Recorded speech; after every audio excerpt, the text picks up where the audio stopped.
Excuse me, और अभी तो रुको। এ বাসায় কি কেউ আছেন? लेकिन ये साला कर क्या रहा है यहाँ पे? হ্যাঁ, একটু কথা ছিল। কি কথা? আপনি কি মিজান ভাইয়ের বাসাটা বলতে পারেন কোথায়? না ভাই আমি জানি না। আরে ভাই, এটা কোনো কথা বললেন? আপনার প্রতিবেশী, আপনি জানেন না কই? আরে ভাই আমি কি প্রতিবেশীর খোঁজ লয়ে বসে থাকি যে কই কোন বাসা থাকে? আরে ভাই, চেতেন কেন? ওই মিজান ভাই একটা সরকারি চাকরি পাইছে, ওনার বাসায় একটা লেটার দেওয়ার জন্য আসছি। আপনি যদি লোকেশনটা বলেন, লেটারটা ওনার দিলে উনি একটা সরকারি চাকরি পাবে। সরকারি চাকরি পাইছে? আমি তো জীবনও চাই না যে ওর একটা ভালো চাকরি হোক। ভাই ভাই আমি জানি না ভাই, অন্যদিকে দেখেন।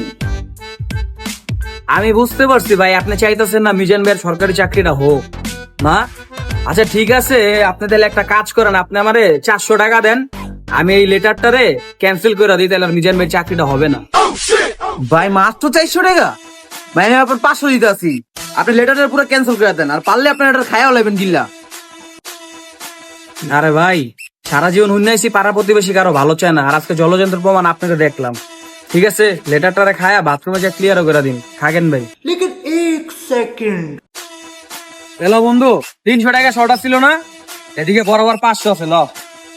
কই তেলনি মামা টাকাটা? শুভ ভাই থেকে 30,000 টাকা দিয়ে দিছে। তা আমি এটাকে বানাই লইছি।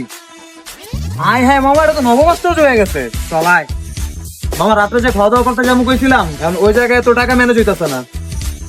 হ্যাঁ মামা, কি হইছে? আরে 300 টাকার মতন শর্ট আছে। আমার কাছেও তো দোস্ত টাকা পয়সা নাই, কি করা যায়? ভাবতাছি ওটাই। তোর পাশের ফ্ল্যাটের শুভ ভাই থেকে আওলাদ নেই? ওই বেড়া হালায় যে খাইসটা, আমি মরে গেলাম, 1 টাকা দিব না।